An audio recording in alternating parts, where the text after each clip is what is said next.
नमस्कार, आप देख रहे हैं जेकेएस न्यूज़। आज हम प्रभाग 14 में हैं। यहाँ से बीजेपी की उम्मीदवार हैं जो कि माजी महापौर श्रीमती ज्योत्सना हसनाले जी, जिनसे हम बात कर रहे हैं अभी। मैडम, हम आपके प्रभाग में आए हैं आपसे ये जानने के लिए कि आप बीजेपी से जो चुनाव लड़ रही है, यहाँ की जनता जो भी आप काफ़ी समय से, कितने सालों से आप पॉलिटिक्स में हैं मैडम? हाँ, मैं तो 30 साल हो गए अच्छा, पॉलिटिक्स में है। अच्छा 4 बार नगर सेवक बन चुकी हूँ जी। 4 बार बीजेपी से ही बने आप? नहीं, अच्छा। फर्स्ट टर्म में 1997 में बीजेपी से थी जी। फिर 2 टर्म मेरा राष्ट्रवादी से गया और 2017 का जो इलेक्शन हुआ उसमें फिर भारतीय जनता पार्टी से चुन के आई। अच्छा, अभी आप चुनाव लड़ रही हैं, 2026 का इलेक्शन है मनपा का। यहाँ पर आपकी जनता की क्या ऐसी समस्याएं होती है, क्योंकि यहाँ पर जो आपका स्लम एरिया है, यहाँ पर बिल्डिंग्स नहीं है, यहाँ पर गरीब तबके के लोग रहते हैं, तो उनकी क्या क्या समस्याएं आपके सामने अभी तक आई है? जहाँ जहाँ पर बस्ती हो गई है वहाँ पर तो लोग जैसे रहने के लिए आते हैं तो वहाँ पे रास्ता, लाइट, पानी, शौचालय ये तो आम सुविधा उनको देनी पड़ती है। मगर जैसे जैसे बस्ती मतलब हो गई वहाँ पे हमने, जैसे हम इस साल पिछले टर्म में थे वो उस साल की जो बस्ती थी उस पर हमने काम किया, फिर नई बस्ती हो गई, फिर नए काम उनको करके देने पड़ते हैं। तो ये यहाँ पे सिचुएशन है। तो जितने भी हमारे जूने लोग हैं, जैसे हमारा राजकुल पड़ा है, गगनगिरी है, माशा का पड़ा है, ये जो एरिया है, बाबली की भाट है, कमलेश नगर है, तो इस सभी क्षेत्र में हमारा काम हमने करके दिया है। जैसे सीमेंट के रास्ते हैं, शौचालय है, पानी पीने की पाइपलाइन है, फिर गार्डन है, ऐसे सब काम हमारे वार्ड में हुए हैं। यहाँ पर जो बीओसी योजना है ये भी आपके वार्ड में मेरे ख्याल से आती है। और जब से ये बीओसी योजना का जो बिल्डिंग्स का काम चालू है, जो यहाँ से शिफ्टिंग में जो लोग गए हैं उनकी काफ़ी तकलीफ है मैडम, क्योंकि हमने जाकर उनका सर्वे किया है तो वहाँ पर लोग ऐसे कि महिलाएं हैं जो कि बेचारी, उनका एक अपना ऐसा होना चाहिए कि नहाने की व्यवस्था हो, पानी की व्यवस्था हो, टॉयलेट की व्यवस्था हो, जो कि वहाँ पर नहीं है। वो बहुत तकलीफ में है, वो नहाना पड़ता है उनको ऐसा एक साड़ी छोटी सी लगाकर, और उनको ऐसा आड़ करके नहाना पड़ रहा है। पानी देखो तो वहाँ पर बिल्कुल नहीं आ रहा, दूर से पानी लाना पड़ रहा है, आएगा तो थोड़ा सा पानी है। तो इस टाइप की कई समस्याएं हो रही है, इसके लिए आप क्या आवाज़ उठा रही हैं? सुनिए, क्या है, बीएसपी योजना चालू हो गई। योजना जब चालू हो गई तो सही में महानगर पालिका ने उनको शिफ्टिंग की व्यवस्था करके देनी चाहिए थे। इसके बारे में पहला सोचना चाहिए था, मगर महानगर पालिका ने घर तो तोड़ दिया और शिफ्टिंग की व्यवस्था उनकी ठीक से की नहीं। जब उनको पता चला कि लोगों को घर के बदले में किधर तो रहने के लिए शिफ्टिंग देनी चाहिए, तो उन्होंने घोड़बंदर में एक व्यवस्था की, जो कि उसका पीरियड टाइम सिर्फ 2 साल का था। 2 साल 3 साल के अंदर ये काम ख़त्म होकर बीएसपी के लोगों को उनके हक के घर में मतलब फ्लैट में भेजना था। ये ऐसा नियोजन होना चाहिए था, मगर वैसा नियोजन उस समय पे हुआ नहीं, क्योंकि उस समय पे मैं नगर सेविका नहीं थी। मेरा पीरियड उस समय पे मैं नहीं थी। ये अपनी मेरे साथ में जो नगर सेविका है मीरा देवी मैडम थी और अनिल भोसले जी थी। उस पीरियड में ये सब लोगों के घर खाली किए गए, लोगों को दूसरी जगह पे शिफ्ट किया गया। तो शिफ्टिंग की व्यवस्था जो थी 2 साल की थी, मगर आज कई साल हो गए कि लोग वहाँ पे बसे हुए हमें दिखाई देते हैं। जब मैं महापौर बनी तब मैंने उन लोगों को वहाँ से क्योंकि वो शिफ्टिंग की व्यवस्था में सही नहीं है, रहने लायक है नहीं, तो मैंने उनको फिर फ्लैट में दिया। जैसे शिफ्टिंग दरवेश बिल्डिंग में मैंने दिया, एसके हाइट में मैंने उनको दिया। कुछ लोग मन में गए तो कुछ लोग अपने दूसरी जगह पे भी गए, तो ऐसे करके उनको शिफ्ट किया गया है। अभी वो फ्लैट्स घोड़बंदर शिफ्टिंग के अलावा उस शिफ्टिंग में रहते हैं जहाँ के फ्लैट है, थोड़ी वहाँ पे अच्छी सुविधा उनको मिल रही है। सिल्वर साइड तक की शिफ्टिंग के लोगों के बारे में मैंने बातचीत की थी, उनको भी मैंने कहा था कि आप लोग वो फ्लैट के शिफ्टिंग में जाओ, मगर उन्होंने कहा नहीं, हम लोग जाएंगे तो अपने हक के घर में जाएंगे, नहीं तो कहीं नहीं जाएंगे, हम लोग यहीं रहेंगे। और उनको उसमें वो लोग अभी ठीक है, ऐसा उनका कहना है। तो ऐसी सारी ये है, मगर जब हम लोग अभी तो थोड़ी दिन की बात है, जब हम चुन के आएंगे तो बिल्डिंग खड़ी हुआ है 3 नंबर 4 नंबर 5 नंबर, ये बिल्डिंग सभी अभी बन चुकी है। थोड़ा बहुत उसमें काम है वो कॉन्ट्रैक्टर के माध्यम से करवा कर उन जितने भी हमारे लाभार्थी हैं उनको हम उसमें देंगे। और उसी प्रकार हमने 1 नंबर बिल्डिंग में भी लोगों को शिफ्ट किया है। 2 नंबर बिल्डिंग में अभी हमारे आदिवासी समाज के जो बांधव हैं उनको शिफ्ट किया है। 6 नंबर बिल्डिंग जब मैं महापौर थी तब मैंने उनको शिफ्ट किया था। मतलब ऐसे ही नहीं कि कुछ काम नहीं हुआ है, बीएसपी में भी बहुत सारा काम हमारे नगर सेवक के माध्यम से हुआ है। मैडम बीएसपी जो योजना है, जो ये बिल्डिंग्स जब टूटी थी उसके बाद में ऐसे बीजेपी के पूर्व नगर सेवक उनके नाम पर 6 से 7 फ्लैट है और गरीबों का हक छीनकर उन्होंने अपने नाम पर फ्लैट करवाए हैं, उसके बारे में क्या कहना चाहेंगे आप? पूर्व नगर सेवकों के नाम पे फ्लैट, देखो ये स्कीम में ऐसा था जहाँ पे घर है, जिसका घर है उसको घर, जिसका गाला है उसको गाला, वहाँ पे जितने भी घर लेकिन मैडम होंगे। एक्स्ट्रा किया गया है ऐसा। अभी जनता समझो इनका फ्लैट है, चलो इनको मिलना चाहिए क्योंकि इनको जरूरत है उस चीज़ की, पर जिसको जरूरत नहीं है, जो ऑलरेडी इतने करोड़पति है उनको जरूरत नहीं, उसके बावजूद भी उनके वहाँ 4-4 5-5 फ्लैट है और वो भाड़े पे चल रहे हैं।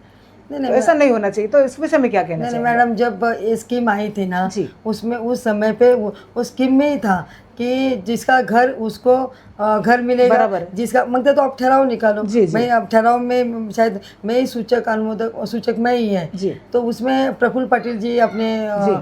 नगर सेवक थे, वो भी है अनुमोदक करके। तो उसमें ठहराव में ही लिखा है जिसका घर उसको घर मिलेगा, जिसका गाला उसको गाला। क्योंकि देखो अभी कौन नगर सेवक का घर है वो सब वो मसला ही नहीं था। यहाँ के लोग जो थे उनको अच्छे उनका मतलब रहने का दर्जा अच्छा होना चाहिए, उनको अच्छे घर मिलने चाहिए, ये मसला था। उस हिसाब से वो ठहरा हुआ था। और ये योजना क्या है, महानगर पालिका की नहीं है, ये योजना केंद्र शासन की है। केंद्र शासन, महाराष्ट्र शासन और जितने भी लाभार्थी हैं उनको मिलकर ये योजना बनाई गई है। मगर ये योजना में थोड़ा सा प्रॉब्लम जो हुआ वो क्योंकि केंद्र शासन के पास से जो फंड आना था वो बंद हो गया, फिर महाराष्ट्र शासन ने भी फंड नहीं दिया और हम उसके बाद में फंड न आने के कारण ये योजना को विलम्ब हुआ और फिर बाद में उसको निधि से मतलब कर्जा लेकर आज ये योजना पूरी करी जा रही है। पर इन्होंने घोटाला किया ना मैडम। जैसे क्या होता है, अभी समझो आप उप महापौर है, सॉरी महापौर, माजी महापौर रह चुकी हैं आप, तो आपको कैसा है कि आपको सारी जानकारी है, पर इस तरह से नहीं होना चाहिए क्योंकि आपके हाथ में सत्ता है, आप कुछ भी कर सकती हैं। जनता को नहीं पता कि वहाँ क्या हो रहा है, योजना क्या है, महापौर क्या है, नगर सेवक क्या है। अगर कोई भी आके बोलेगा हम नगर सेवक है, अभी ये नगर सेवक कई समय से नहीं थे, नगर पालिका के इलेक्शन नहीं हुए, नगर सेवक नहीं थे, बावजूद भी जा करके बोल रहे थे ऐसे लोगों को मैं नगर सेवक हूँ, आप मुझे ये करोगे तो वो चाहिए, वो करना पड़ेगा। तो इस तरह से यहाँ पर बहुत ज़्यादा मतलब भ्रष्टाचारी फैल रही है। उस विषय में आपका क्या कहना है मैम? मैडम ऐसा है जी। जब बोल रहे हो नगर सेवक कर रहे हैं तो उसके ऊपर मतलब अधिकारी है ना, अधिकारी उसकी जांच करे किसके कितने फ्लैट आ रहे हैं, कि कौन कौन फ्लैट ले चुका है, कौन बोगस किया है, किसने फर्जी अर्जी डाले हुए। तो ये सब अभी उसका मतलब तपास होना चाहिए।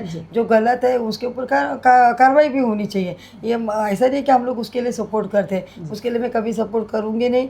जिसका गलत है उसका गलत है, उसका निकालें।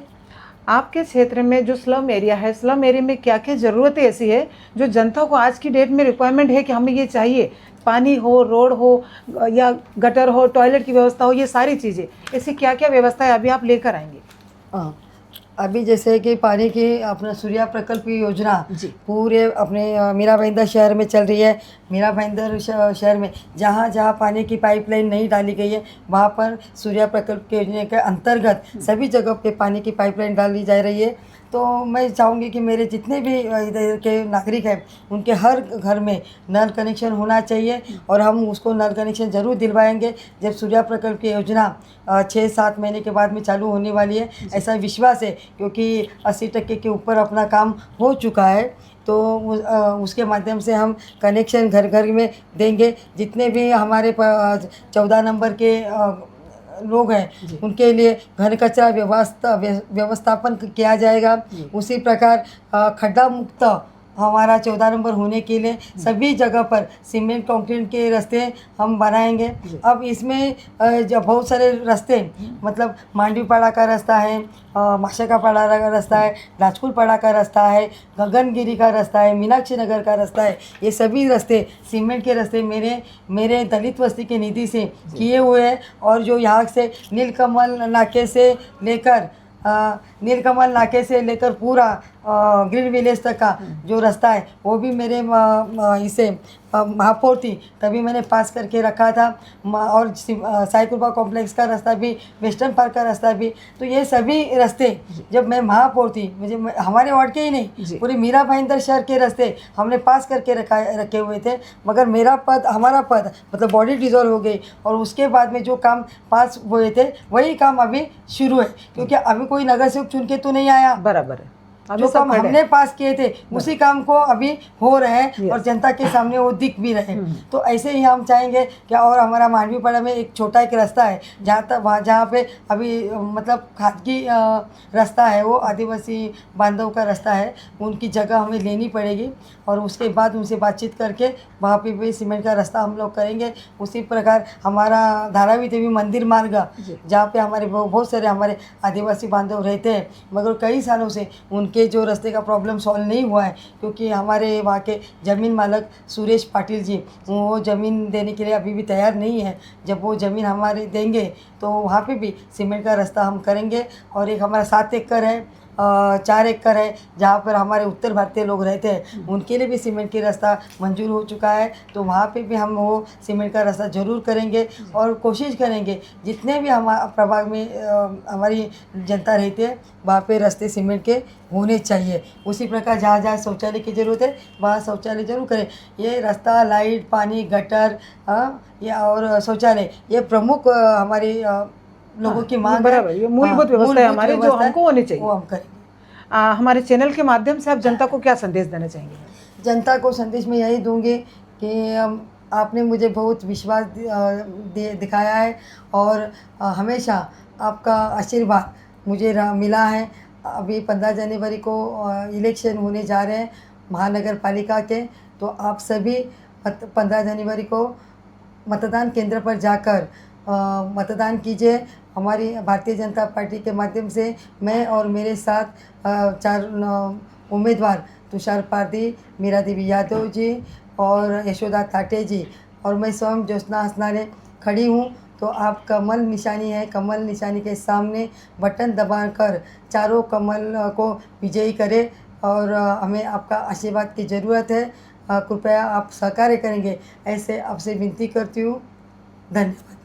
तो दर्शकों, आज हमने बात की प्रभाग 14 की उम्मीदवार माजी महापौर ज्योत्सना हसनाले जी से। उन्होंने अपने क्षेत्र के बारे में, समस्याओं के बारे में, सारी चीज़ों से हमें अवगत करवाया और आगे क्या क्या योजनाएं लाएंगे वो उसके बारे में भी हमें बताया।